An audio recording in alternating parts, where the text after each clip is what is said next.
In this demonstration, we're going to go through some of the key features of ViewTrain, a comprehensive training application developed at Vanderbilt University. ViewTrain leverages the Microsoft Office 2007 application suite to provide an integrated system for managing training requirements for staff and is particularly suited for training programs in a research setting. When you first open ViewTrain, you'll see this main menu screen. At the bottom right is the Settings option, where you can set up or edit some lists that are used throughout the application.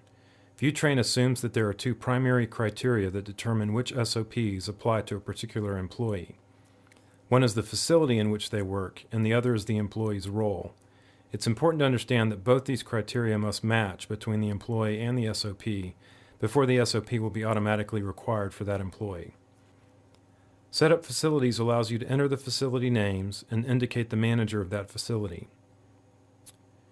Here we can set up some general SOP categories which we use in the SOP nomenclature to indicate the type of training, such as veterinary training or equipment operations training, etc.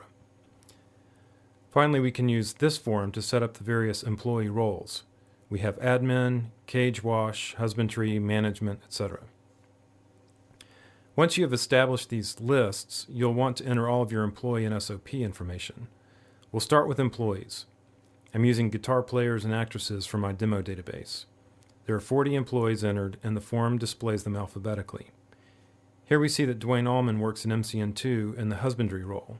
He can be affiliated with more than one facility, but he can only have one role. If he is qualified to train other staff, check the trainer checkbox, and you have the option of indicating which SOP he is competent to teach. If a staff member leaves, mark them as inactive to remove them from the training profile and other report results. To add a photo of the employee, simply double-click on the picture box and navigate to the location of any image file to attach it to the employee's record. Next, you set up SOPs using the SOP profile form. You can give the SOP a number, a category, and a title, and add comments as needed. Associate the SOP with one or more roles in one or more facilities. In this case, anyone who works in any of the selected roles and is associated with any of the selected facilities will be required to have this training. You can select the type of training as well. Notice that the drop list displays a faint pencil icon when you expand the list. Clicking on this icon allows you to edit the list and set a default value. You should not, however, edit the periodic option, as there is code associated with this option. If you select periodic, then the interval field is enabled, and you can then enter the number of days at which point retraining is required. So if someone is required to have training annually, enter 365 for the interval. At the top of the form, you can link the actual SOP document to the SOP profile record. Double-click on the icon to see what file is attached, and then double-click on the file name to open the attachment.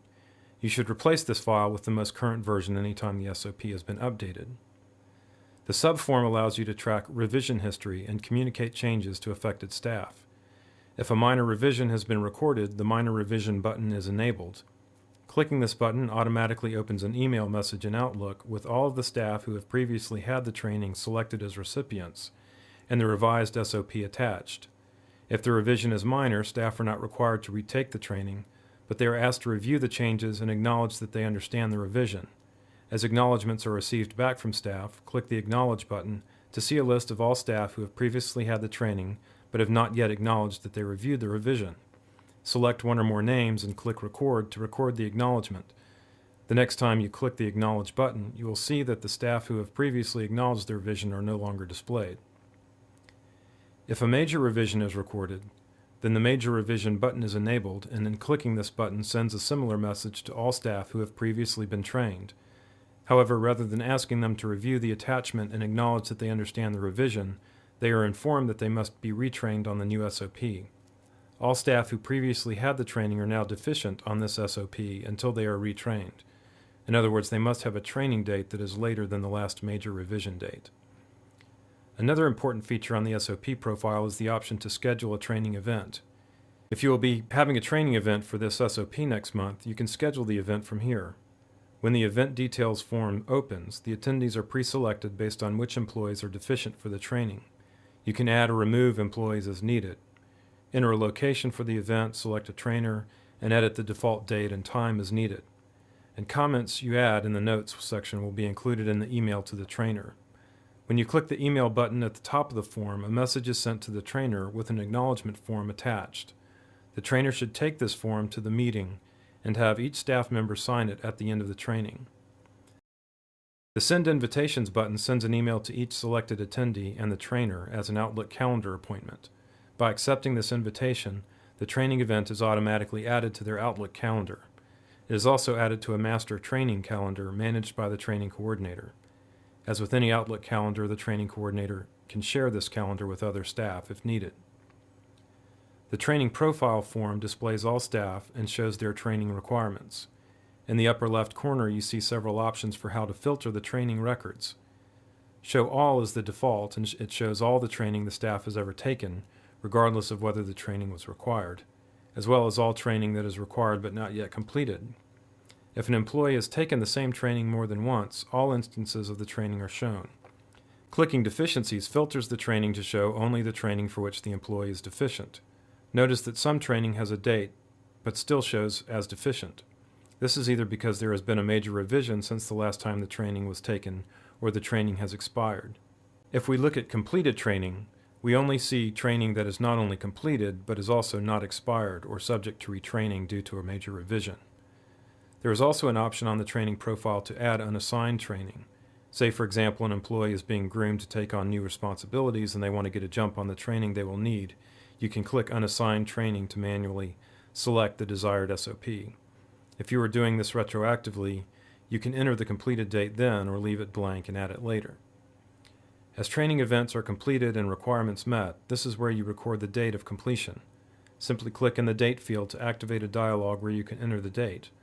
Once you enter a date, you are prompted to print an acknowledgement form. This form can be signed by the staff member and kept on file. If you click the print icon, a report is generated based on the form filter. If you want to print a report of an employee's deficiencies, click the Deficiencies filter and then click the Print button. Or to print a report of just their completed training, select the Completed filter before clicking the Print button. There are a variety of reports available from the Reports menu. Here you can filter by facility, role, SOP, or employee.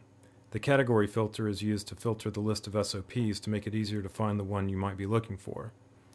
If you do not select any filters, the reports return all possible results. The reports are formatted in Excel for your convenience. You can resort the results as you like or send the report to someone as an attachment. The Deficiencies reports show all of the unmet training requirements sorted either by SOP or by employee. The Due Date column shows the date that previously received training expired. The Completed Training report also shows the upcoming renewal dates for recurring training.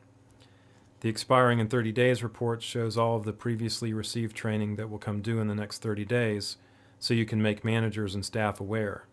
And finally, the Upcoming Training report shows a list of all the training events that are coming up in the next 30 days. This report could be posted in break rooms as a reminder to staff, especially for those who do not have access to Outlook or who may not regularly log on to a computer. So that's an overview of ViewTrain. It's a simple and straightforward tool that can easily be modified by anyone familiar with Access and VBA. Press Alt F11 and the VBA editor opens, exposing all of the behind-the-scenes code that can be modified as needed.